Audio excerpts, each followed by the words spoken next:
কবরের দুই পাশের মাটি এমন জোরে চাপ মারে,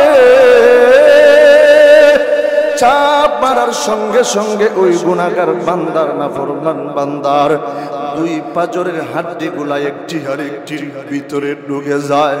আল্লাহর নবী কুল কায়নাতের সরদার, নবী দু জাহানের সরদার, নবী মুহাম্মদুর রাসূলুল্লাহ সাল্লাল্লাহু আলাইহি ওয়াসাল্লাম উদাহরণ দিয়েছেন দুইটা হাতের আঙ্গুলগুলাকে এইভাবে একটি আরেকটির ভিতরে ঢুকায়া, এইভাবে একটি আরেকটির ভিতরে ঢুকায়া উদাহরণ দিয়েছেন। উদাহরণ দিয়া বলেন, রে আমার উম্মতেরা, গুনাহগার বান্দাকে যখন কবরে রাখা হয়, কবরে রাখার পর কবরের দুই পাশের মাটি যখন চাপ মারে, চাপ মারার সঙ্গে সঙ্গে এই দুই হাতের আঙ্গুলগুলা একটি আরেকটির ভিতরে যেমন ভাবে ঢুকে গেছে, ঠিক তেমনি ভাবে ওই গুনাহগার বান্দা, নাফরমান বান্দার দুই পাজরের হাড্ডিগুলা একটি আরেকটির ভিতরে ঢুকে যায়। আমার প্রাণের ভাইর, আমার বন্ধুগণ, এরপরে শুরু হয়ে যায় কবরের আযাব। দুনিয়ার মধ্যে নামাজ না পড়ার কারণে, দুনিয়ার মধ্যে বেপরদায় চলাফেরা করার কারণে, দুনিয়ার মধ্যে উলামায়ে কেরামদের সাথে সম্পর্ক না থাকার কারণে, দুনিয়ার মধ্যে মাদ্রাসা মসজিদের সাথে সম্পর্ক না থাকার কারণে, দুনিয়ার মধ্যে কোরআনের সাথে সম্পর্ক না থাকার কারণে, দুনিয়ার মধ্যে গুনাহের কাজ করার কারণে, নাফরমানি করার কারণে এরপর থেকে শুরু হয়ে যায় জাহান্নামের আযাব, জাহান্নামের শাস্তি শুরু হয়ে যায়। কবরের দুই পাশের মাটির চাপ তো আছে, সাথে সাথে 70টা সাপ, বিষাক্ত সাপ জাহান্নাম থেকে পাঠায়া দেওয়া হয়। ওই সাপগুলা দংশন করতে থাকে, দংশন করতে থাকে। রে বন্ধু, একটু দিলটাকে নরম করে দাও, দিলটাকে নরম করিয়া শুনো। দেখো দেখো, দুইটা ফোঁটা চোখের পানি ফালাইতে পারনি এই জান্নাতের বাগানের মধ্যে বসিয়া।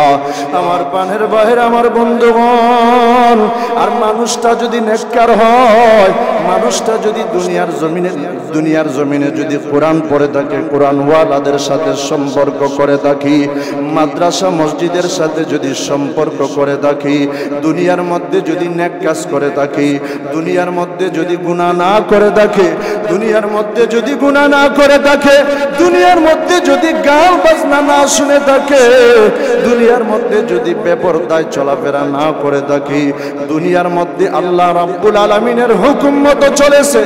আল্লাহ রাব্বুল আলামিন আমাদেরকে সৃষ্টি করেছেন। এক সময় আমরা দুনিয়াতে ছিলাম না, বর্তমানে আছি। এক সময় আমরা দুনিয়াতে থাকবো না। দুনিয়া থেকে সবাই একদিন চলে যেতে হবে। কেউ দুনিয়ার মধ্যে আমরা থাকতে পারবো না। আজ থেকে 100 বছর আগে যারা দুনিয়ার মধ্যে ছিল, বর্তমানে আজকে তারা দুনিয়াতে নাই, অন্ধকার কবরের বাসিন্দা হয়ে গেছে। 100 বছরের মানুষ বর্তমানে পাওয়া অনেক কঠিন। কয়েক গ্রাম, কয়েক ইউনিয়ন মিলেও পাওয়া সম্ভব হবে কিনা সন্দেহ আছে। 1-2 জন পাবো কিনা সন্দেহ আছে।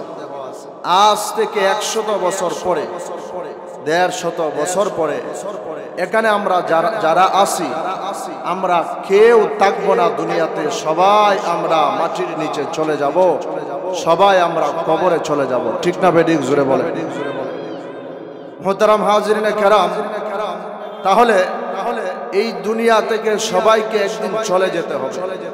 আল্লাহ রাব্বুল আলামিন কোরআনুল কারীমের ভিতরে বলেন যে প্রত্যেক প্রাণী মৃত্যুর স্বাদ গ্রহণ করতে হবে।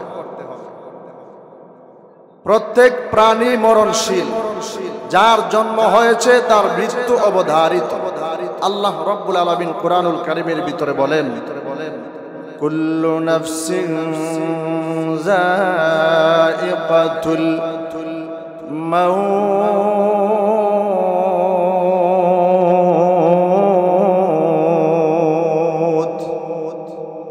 সুম্মা ইলাইনা তুরজাউন।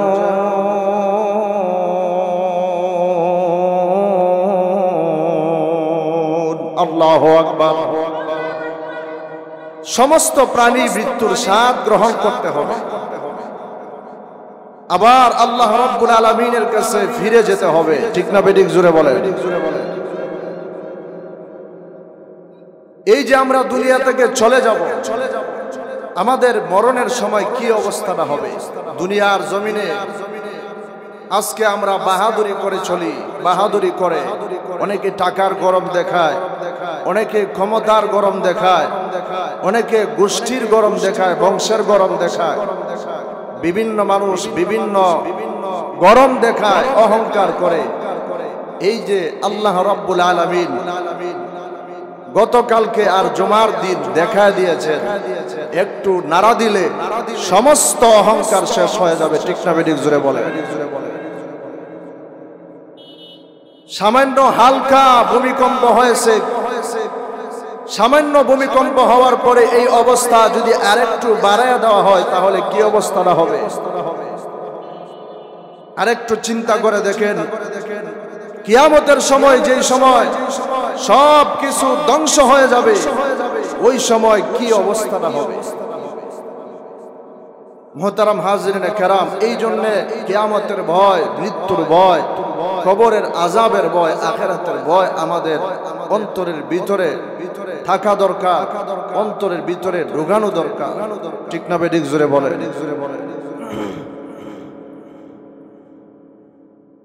এই যে ভূমিকম্প, এই ভূমিকম্প এগুলা আল্লাহ রাব্বুল আলামিন আমাদেরকে সতর্ক দেন, সতর্ক বার্তা আমাদের জন্য। এর পরেও তো দেখা যায় এত সতর্ক দেওয়ার পরেও আল্লাহ রাব্বুল আলামিন আমাদেরকে বারবার সতর্ক দেন, সতর্কতা করেন, সতর্ক করেন, এরপরও আমরা গুনাহের কাজ ছাড়ি না, নামাজ পড়ি না। গতকাল রাত্রে গুজব ছড়ায় দিয়েছে যে 2 ঘন্টার ভিতরে বড় ভূমিকম্প হবে, বের হয়ে যাও ঘর থেকে। অনেকে ঘর থেকে বের হয়ে মাদ্রাসার বিভিন্ন মাদ্রাসার মাঠে গিয়ে অবস্থান করেছে, খোলা মাঠে গিয়ে অবস্থান করেছে। কিন্তু আল্লাহর ওই বান্দা ভূমিকম্পকে ভয় করেছে, ভয় করিয়া ঠিকই তারা বের হয়ে আসছে। কিন্তু ওই আল্লাহর বান্দা যে ভয় করলো, ভূমিকম্পকে ভয় করলো, ওই আল্লাহর বান্দাই ফজরের সময় নামাজে যাইতে পারলো না, ঘুম থেকে উঠতে পারলো না, ঘুম থেকে উঠিয়া আল্লাহর ডাকে সাড়া দিয়া ফজরের নামাজটা পড়ে নাই। এমন লোক আছে না নাই? জোরে বলে। আমার প্রাণের বাইরে, আমার বন্ধুগণ, একটু মনোযোগ সহকারে শুনবেন, দিলের কানটা লাগায় শুনবেন। আরে যুবক বন্ধু,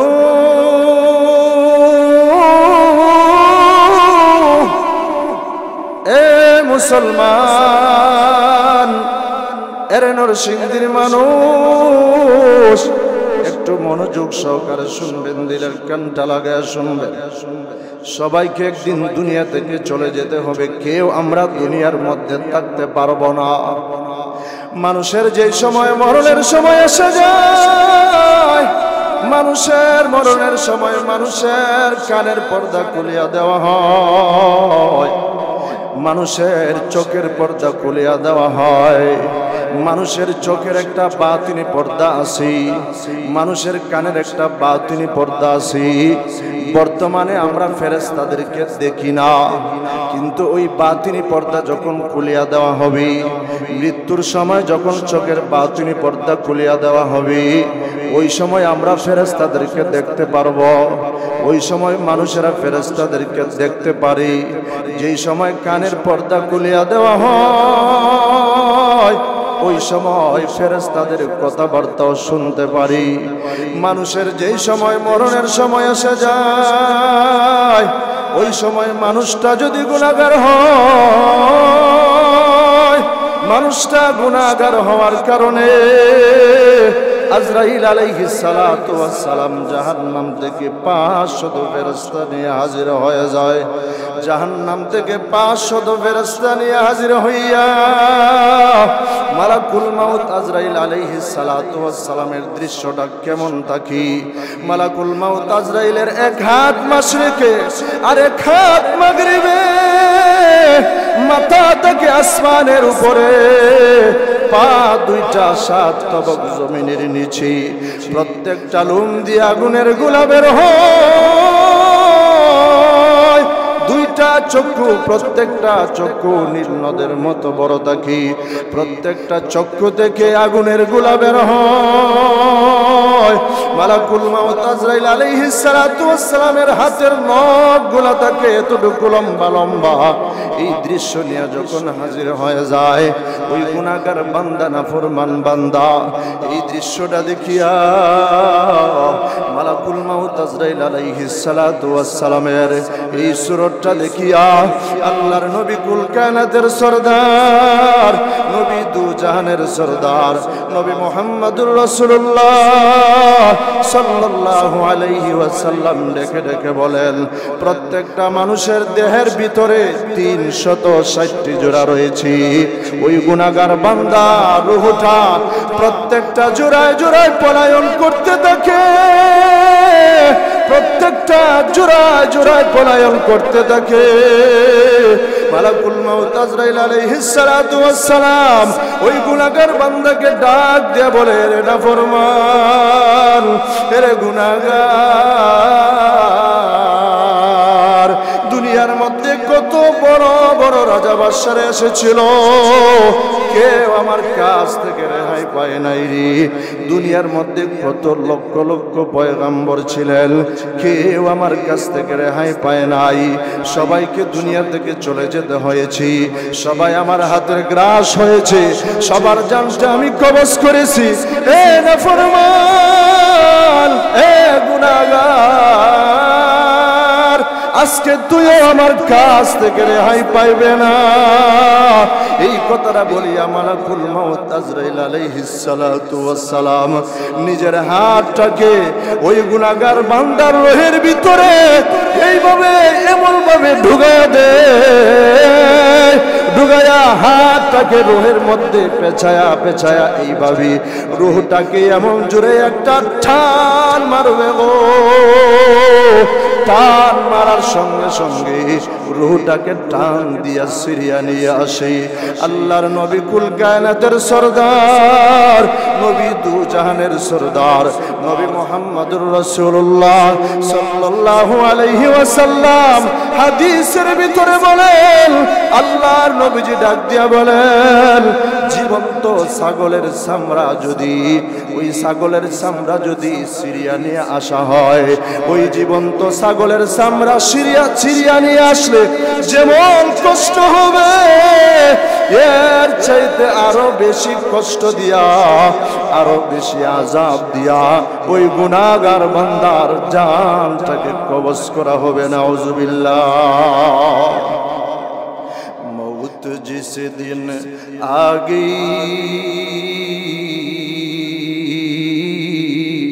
मुर्दा की हालत क्या हुई, मौत जिस दिन आ गई, दुनिया की दौलत क्या हुई, मौत का सिन कुल्लु नासिन शारिबू, कबर बैतिन कुल्लु नासिन दाखिलो, रूह रग रग से निकाली जाएगी, तुझ पे एक दिन खाक डाली जाएगी,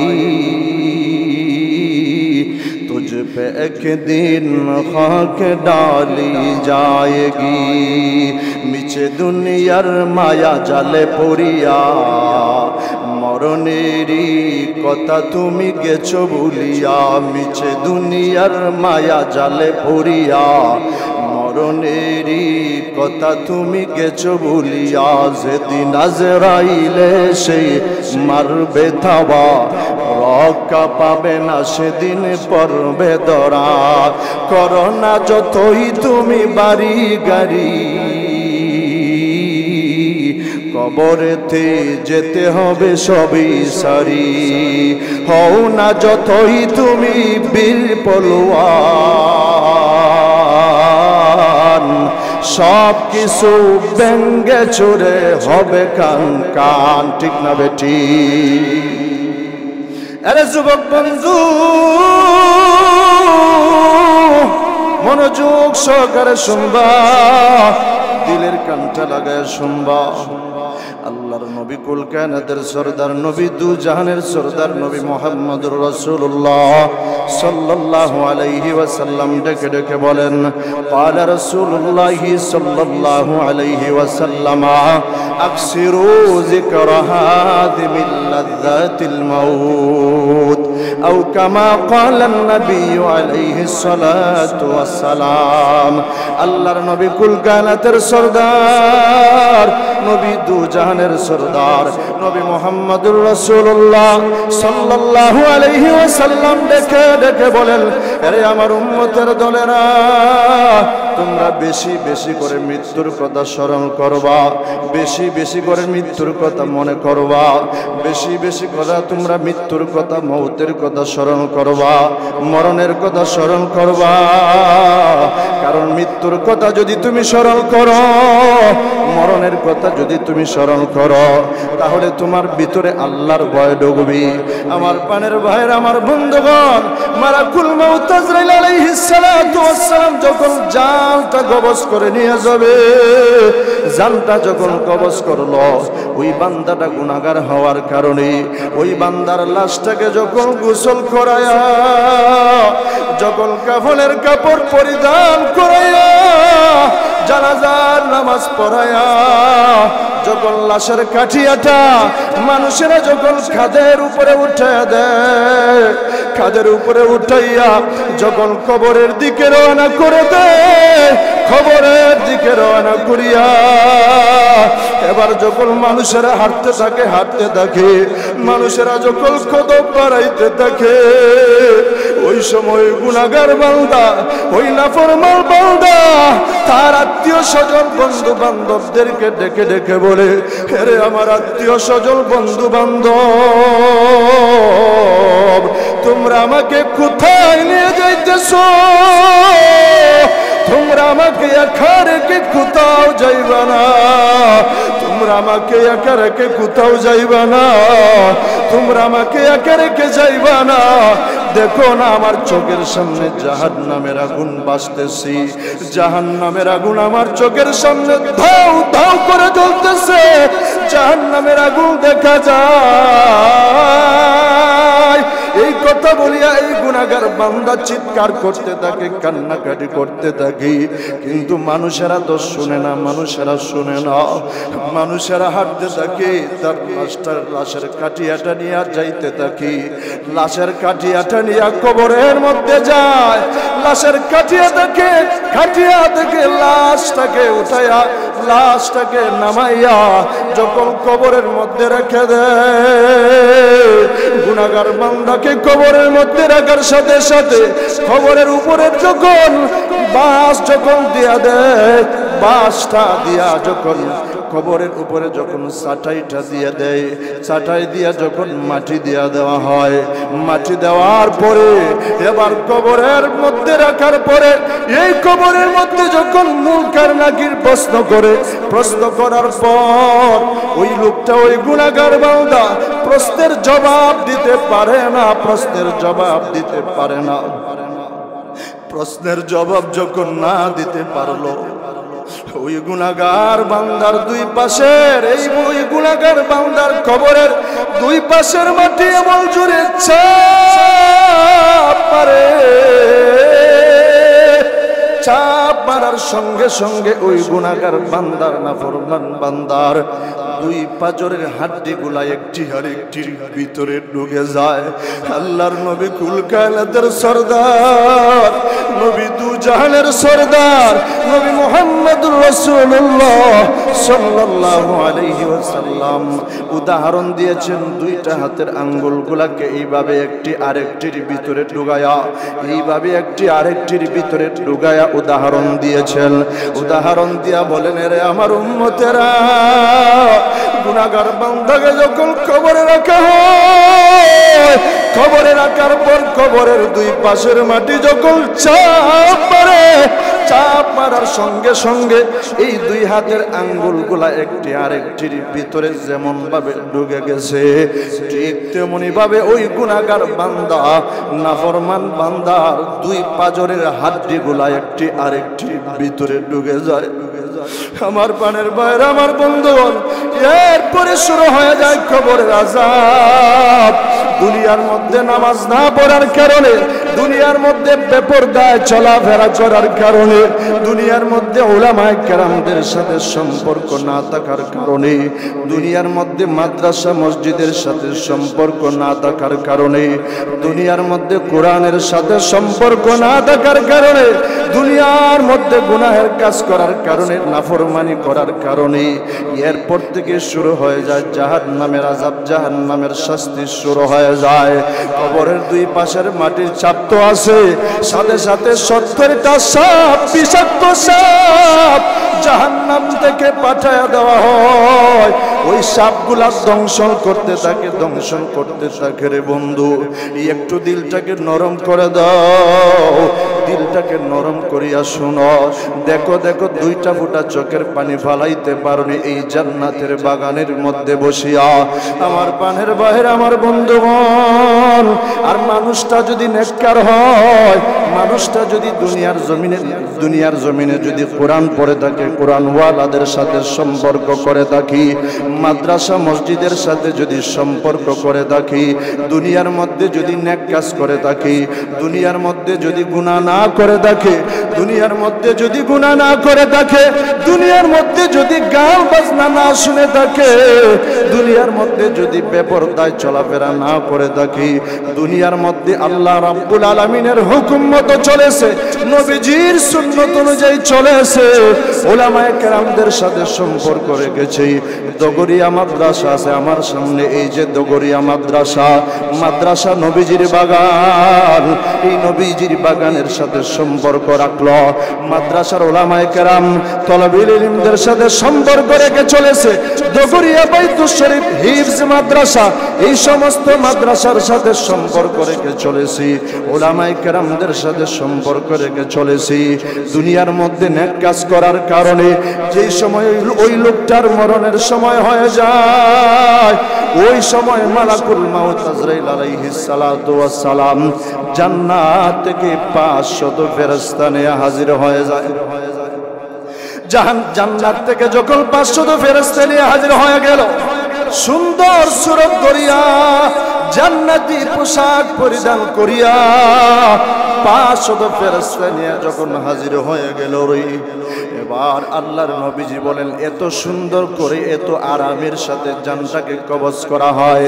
আল্লাহর নবীজি হাদিসের ভিতরে বলেন যে একটা বড়া কলসির মধ্যে থেকে যদি, বড়া কলসি থেকে যদি, বড়া কলসির ভিতরে যে পানিটা ছিল, ওই পানিটা যদি ফালানো হয়, যেমন সুন্দর করে আরামের সাথে বড়া কলসির ভিতর থেকে পানিটা পড়ে যাবে, এর চাইতে আরো আরাম দিয়া, আরো শান্তি দিয়া ওই নেককার বান্দার জানটাকে কবজ করা হয়। সুবহানাল্লাহ। এবার যখন জানটা কবজ করা হয়ে গেল, ওই নেককার বান্দার লাশটাকে গোসল দিয়া, কাফনের কাপড় পরিধান করাইয়া, এবার যখন জানাজার নামাজটা পড়ানো হলো, জানাজার নামাজটা পড়িয়া মানুষেরা যখন রওনা করলো, কবরের মধ্যে রাখবে, এর আগে ওই নেককার বান্দারা ডাক দিয়ে বলে, এ আমার আত্মীয় স্বজন, বন্ধু বান্ধব, তোমরা কেন লেট করতেছো? তোমরা কেন দেরি করতেছো?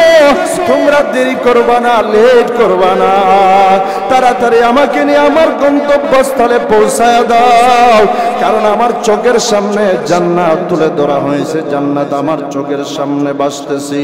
এবার যখন ওই নেককার বান্দাকে যখন দাফন করা হবে, দাফন করার পর ফেরেশতারা, আল্লাহ রাব্বুল আলামিন জান্নাত থেকে ফেরেশতা পাঠায়া দেন। ফেরেশতারা এসে ঘোষণা করে, আল্লাহ তাখাফু ওয়ালা তাহজানু ওয়া আবশিরু বিল জান্নাহ। আল্লাহু আকবার। ফেরেশতারা ঘোষণা দেয়, এ আল্লাহর বান্দা, রে আল্লাহর বান্দি, তুমি আজকে এসেছো, এই কবরের মধ্যে এসেছো, তুমি মনে মনে টেনশন করতে পারো, তোমার ভয় হইতে পারে, না না, তোমার কোনো ভয় নাই, তোমার কোনো টেনশন নাই, তোমার কোনো চিন্তা নাই। আল্লাহ রাব্বুল আলামিনের পক্ষ থেকে জান্নাতের সুসংবাদ গ্রহণ করো। সুবহানাল্লাহ, জোরে বলি। আরো জোরে আওয়াজ দিয়া বলি সুবহানাল্লাহ। এই জন্য আমার প্রাণের ভাইরা, আমার বন্ধুগণ, মনোযোগ সহকারে শুনেন, দিনের কানটা লাগায়া দেন। একদিন আপনাকে আমাকে দুনিয়া থেকে চলে যেতে হবে। কেউ আমরা দুনিয়ার মধ্যে থাকতে পারবো না। এই দুনিয়া থেকে সবাইকে চলে যেতে হবে। সবাইকে একদিন কবরের মধ্যে চলে যেতে হবে। এই যে মাদ্রাসা মসজিদগুলো আছে, মাদ্রাসা মসজিদের সাথে সম্পর্ক রাখতে হবে। সম্পর্ক রেখে আমাদেরকে দুনিয়ার জমিনে চলাফেরা করতে হবে। অনেক নাফরমান বান্দা আছে, মাদ্রাসার বিরোধিতা করি। অনেক নাফরমান গুনাহগার বান্দা আছে, উলামায়ে কেরামদের বিরোধিতা করে। আছে না নাই? জোরে বলে না। না, মাদ্রাসার বিরোধিতা করা যাবে না। মাদ্রাসা নবীজির বাগান। মাদ্রাসার মধ্যে কোরআন শিক্ষা দেওয়া হয়। এই মাদ্রাসার সাথে সম্পর্ক রেখে চলো। দুনিয়ার জমিনে নম্রভাবে ভদ্রভাবে চলাফেরা করো। দুনিয়ার জমিনে তুমি নম্রতার সাথে চলাফেরা করো, অহংকার দেখায় চলবা না। আল্লাহ রাব্বুল আলামিন কুরআনুল কারীমের ভিতরে বলেন, ওয়া ইবাদুর রাহমানিল্লাযীনা ইয়ামশুনা আলাল আরদি হাওনা।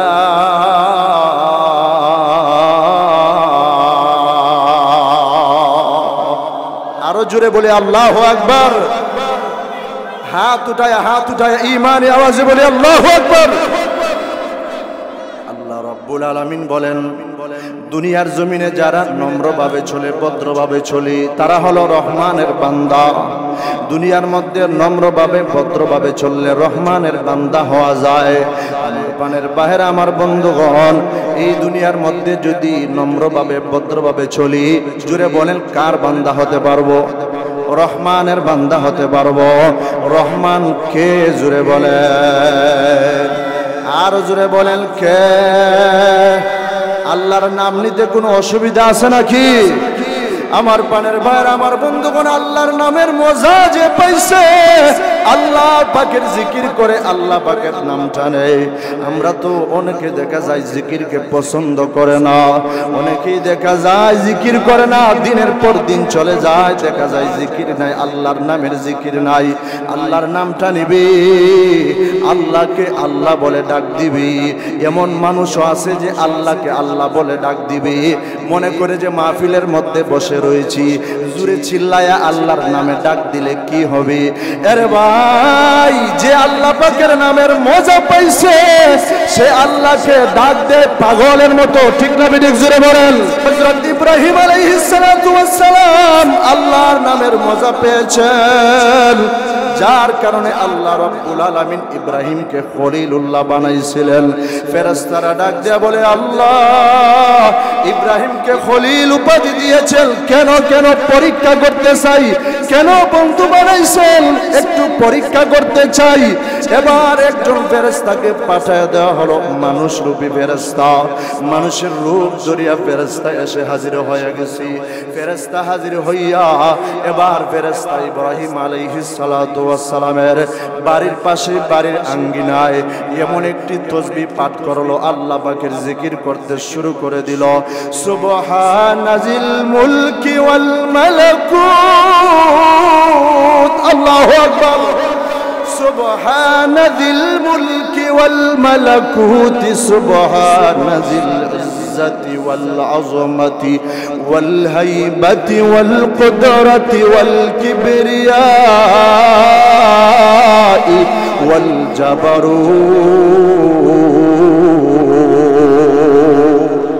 সুবহানাল মালিকিল হাইয়্যিল্লাযী লা ইয়ানামু ওয়া লা ইয়ামুতু আবাদান আবাদান।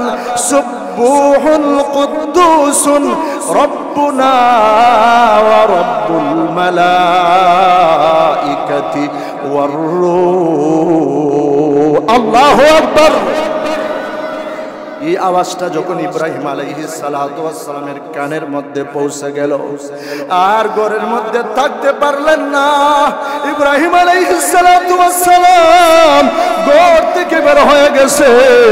কিরে, কে এত সুন্দর করে আওয়াজ দিতেছে?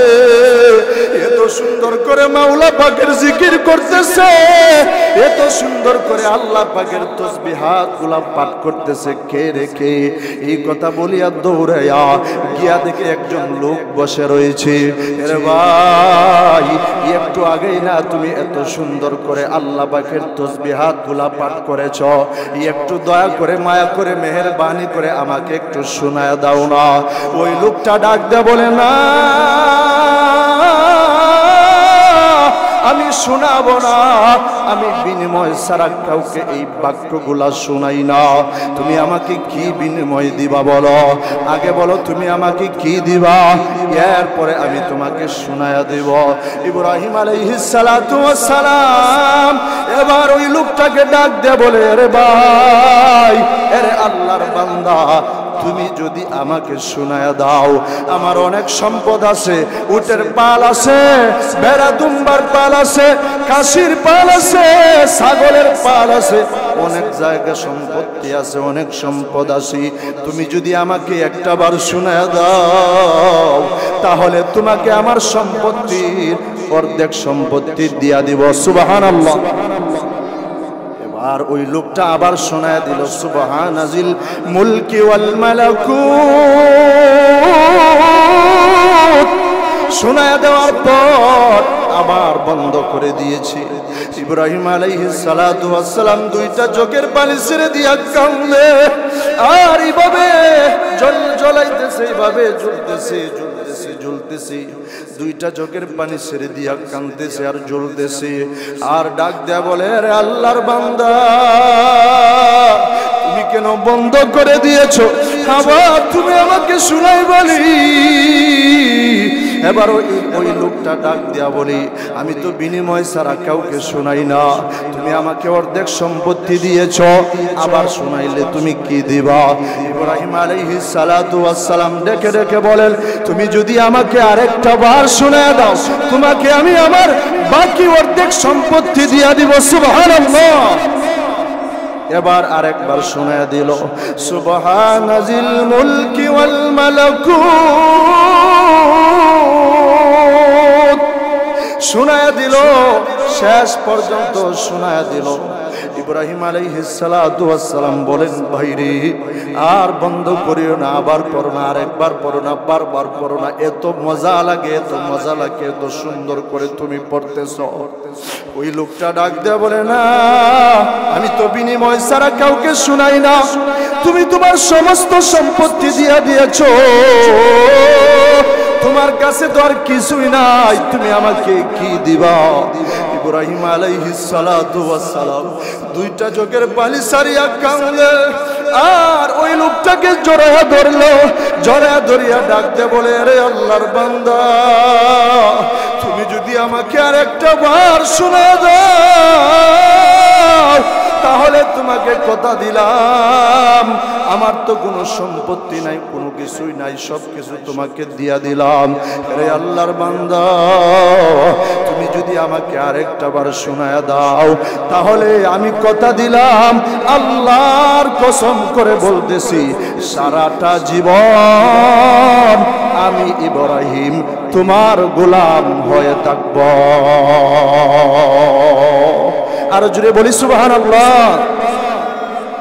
এই জন্য এই জান্নাতের বাগানের মধ্যে বসে আজকে মাহফিল, এটা জান্নাতের বাগান। নবীজির জবান মুবারকের ভাষ্য অনুযায়ী এটা জান্নাতের বাগান।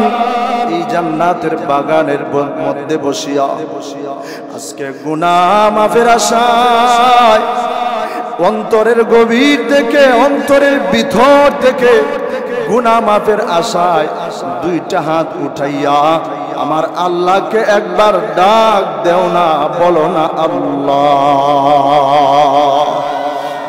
আরো জোরে বলো না আল্লাহ।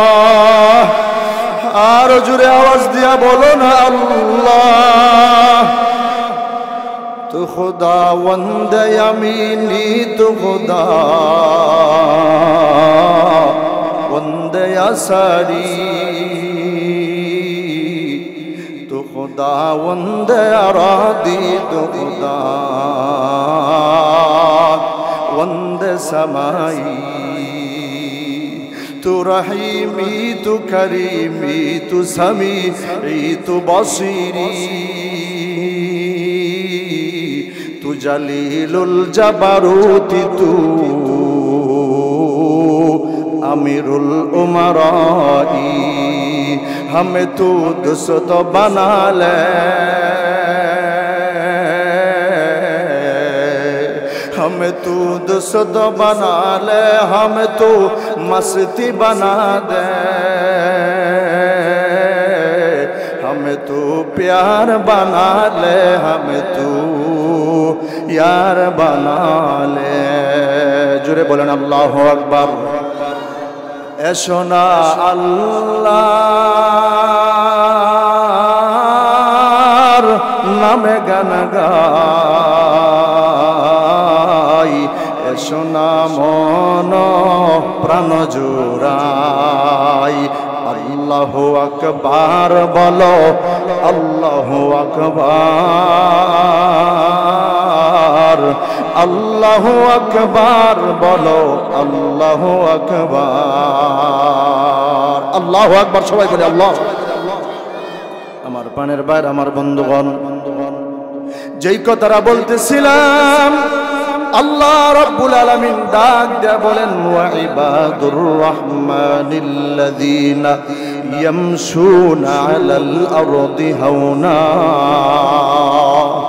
দুনিয়ার মধ্যে যারা নম্রভাবে চলবে ভদ্রভাবে চলবে তারা হলো রহমানের বান্দা আর রহমান কে জোরে বলেন আরো জোরে বলেন আরো জোরে বলেন না রহমান হলেন আল্লাহ রহমান হলেন মালিক আল্লাহ দুনিয়ার মধ্যে নম্রভাবে ভদ্রভাবে চললে ওই আল্লাহ রাব্বুল আলামিনের বান্দা হওয়া যাবে ঠিক না বেঠিক জোরে বলেন আমরা কি আল্লাহর বান্দা হতে চাই নাকি শয়তানের অনুসারী হতে চাই আল্লাহর বান্দা হতে গেলে রহমানের বান্দা হতে চাইলে দুনিয়ার জমিনে অহংকারী দেখায়া চলতে পারবা না দুনিয়ার মধ্যে নম্রভাবে ভদ্রভাবে চলতে হবে দুনিয়ার মধ্যে আল্লাহর হুকুম মতো নবীজির সুন্নত অনুযায়ী চলতে হবে দুনিয়ার মধ্যে এমন ভাবে চলবা যেন নিজেকে ছোট মনে করে চলবা নিজে মনে করবা দুনিয়ার মধ্যে আমার চাইতে আর কেউ ছোট নাই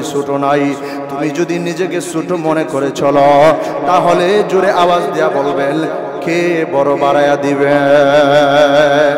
নিজেকে যদি কেউ ছোট মনে করে চলে তাহলে বড় বানায়া দেখে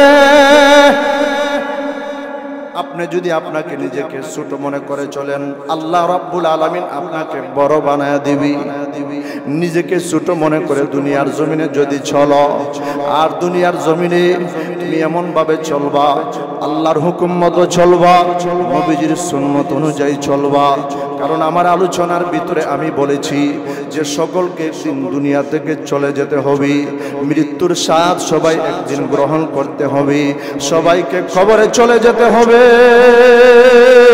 এই দুনিয়ার জমিন থেকে আমরা চলে যাব আখিরাতের পুঁজি নিয়ে যাইতে হবে আখিরাতের মধ্যে গেলে এই যে খবর প্রত্যেক দিন মানুষকে ডাক দেয়া বলে আরে আল্লাহর বান্দা এ আল্লাহর বান্দি আমি কবর হলাম পোকামাকড়ের ঘর আমি কবর হলাম একাকীর ঘর আমি কবর হলাম অন্ধকার ঘর আমি কবরের মধ্যে আসলে তুমি কোরআন নামক সাথী নিয়ে আসবা আমি কবরের মধ্যে আসলে তুমি নামাজ নামক সাথী নিয়ে আসবা আমি কবরের মধ্যে আসলে তুমি কোরআন তেলাওয়াত নামক আলো নিয়ে আসবা নামাজ নামক তুমি আলো নিয়ে আসবা এই কবরের মধ্যে পোকামাকড় সাপ বিচ্ছুর ঘর এই দুনিয়ার মধ্যে যদি তুমি গুনাহের কাজ করে চলো আমি কবরের মধ্যে আসলে সব বিচ্ছু ধ্বংসন করবি আমি কবরে আসার আগে আগে দুনিয়ার জমিনে তুমি কোরআনের মতো চলো কোরআন তেলাওয়াত করো নামাজ পড়ো রোজা রাখো পর্দার অনুযায়ী চলো গুনাহের কাজ করবা না গান বাজনা শুনবা না দুনিয়ার জমিন থেকে তুমি আমল নিয়ে আসো আল্লাহ পাক দুনিয়ার জমিনে পাঠাইছেন আখিরাতের বাজার করার জন্য এই দুনিয়ার জমিন জমিনে আল্লাহ পাক পাঠাইছেন আমাদেরকে আখিরাতের বাজার করার জন্য। আল্লাহর নবীজি হাদিসের ভিতরে বলে দিয়েছেন, এই দুনিয়া হলো আখিরাতের বাজার স্বরূপ। দুনিয়ার মধ্যে আখিরাতের বাজার করবা, দুনিয়ার মধ্যে তুমি একটা নেক আমল করবা, আল্লাহ পাক জান্নাতের মধ্যে তোমার জন্য একটা ঘর নির্মাণ করবেন। দুনিয়ার জমিনে তুমি একবার সুবহানাল্লাহ বলবা, তোমার জন্য আল্লাহ রাব্বুল আলামিন জান্নাতের ভিতরে একটা গাছ নির্মাণ করবেন। সুবহানাল্লাহ। দুনিয়ার জমিনে আল্লাহ রাব্বুল আলামিন পাঠাইছেন আখিরাতের বাজার করার জন্য। আল্লাহ রাব্বুল আলামিন দুনিয়ার জমিনে পাঠাইছেন জান্নাত ভরপুর করার জন্য। প্রত্যেকটা মানুষের জন্য আল্লাহ পাক জান্নাত রেডি করে রাখছেন। জান্নাত হলো ফাঁকা। দুনিয়ার জমিনে যে যত বেশি আমল করবে তার জন্য জান্নাতের ভিতরে তত বেশি নাজ নিয়ামত আল্লাহ রাব্বুল আলামিন তৈরি করবেন, আল্লাহ পাক সৃষ্টি করবেন। যে যত বেশি নেক আমল করবে, যে যত বেশি কোরআন তেলাওয়াত করবে, যে যত বেশি নামাজ পড়বে, তার জন্য আল্লাহ রাব্বুল আলামিন তত বেশি জান্নাতের ভিতরে নাজ নিয়ামত তৈরি করবেন। দুনিয়ার মধ্যে যে যত কম আমল করবে জান্নাতের মধ্যে তত কম নাজ নিয়ামত থাকবে। রে ভাই, আল্লাহর নবীজি হাদিসের ভিতরে বলেন, একজন আপনা থেকে আপনা মুমিন যার ভিতরে সরিষা দানা পরিমাণ ঈমান আছে, সরিষা দানা পরিমাণ ঈমান আছে, তাকে যখন আল্লাহ পাক জান্নাত দিবেন 10 দুনিয়ার, এই দুনিয়ার 10 দুনিয়ার সমান জান্নাত দিবেন। সুবহানাল্লাহ জোরে বলি। এবার প্রশ্ন করতে পারেন, হুজুর যে এই আপনা থেকে আপনা মুমিন, আপনা মুসলমান যার অন্তরের ভিতরে সরিষা দানা পরিমাণ বিন্দু পরিমাণ ঈমান আছে সেও জান্নাতে যাবে। আবার যে বড় আলেম, যে আল্লাহ ওয়ালা 5 ওয়াক্ত নামাজ পড়ে সেও জান্নাতে যাবে। একটু কি বুঝো না? একটু কি বুঝো না? দুনিয়ার জমিনে কি একটু বুঝো না? একজন এমপি মন্ত্রীর কাছের লোক আর দূরের লোক, কাছের লোককে যেমন মহব্বত করি দূরের লোককে কি তত পরিমাণ কি মহব্বত করিনি? না না, মহব্বত কিন্তু সমান নয়। কাছাকাছি যে কাছের লোক তাকে যেমন মহব্বত করি, দলের নিজের দলের যে অন্যান্য লোকগুলা আছে অন্যান্য লোকগুলাকেও মহব্বত করে, কিন্তু সমান নয়। আমার পানের বাহিরে আমার বন্ধুগণ, জান্নাত দিবেন ঠিক হয়, কিন্তু আল্লাহ রাব্বুল আলামিন যে আল্লাহ পাকের খাস বান্দা, যে আল্লাহ পাকের ওলি, আল্লাহ রাব্বুল আলামিনের নেককার বান্দা, যে আল্লাহ পাকের আশিক,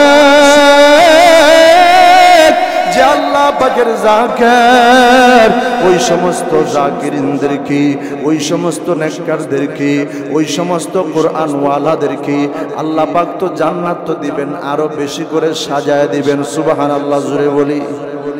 বুঝে আসে নাই? বুঝে আসে নাই? সবাই জান্নাতে যাবে।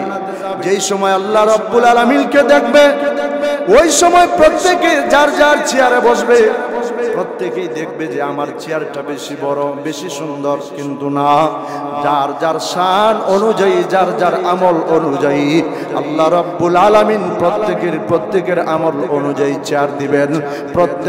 প্রত্যেকের আমল অনুযায়ী জান্নাতের ভিতরে নাজ নিয়ামত দিবেন। সুবহানাল্লাহ। এই জন্য এই দুনিয়ার জমিন হলো বাজার স্বরূপ, আখিরাতের বাজার স্বরূপ। এই দুনিয়ার জমিনে নেক আমল করার দরকার আছে না নাই? জোরে বলেন। এই দুনিয়ার জমিনে মাতা পিতা খেদমত করার দরকার আছে না নাই? নামাজ পড়ার দরকার আছে না নাই? উলামায়ে কেরামদের সাথে সম্পর্ক রাখার দরকার আছে না নাই? মাদ্রাসা মসজিদের সাথে সম্পর্ক রাখার দরকার আছে না নাই? জোরে বলেন। আল্লাহ রাব্বুল আলামিন আমাদের সকলকে কথাগুলোর উপরে আমল করার তৌফিক দান করেন। সকলে বলি আমিন, আর জোরে বলি আমিন। ওয়া আখিরু দাওয়ানা আনিল হামদুলিল্লাহি রাব্বিল আলামিন। আসসালামু আলাইকুম ওয়া রাহমাতুল্লাহি ওয়া বারাকাতুহু।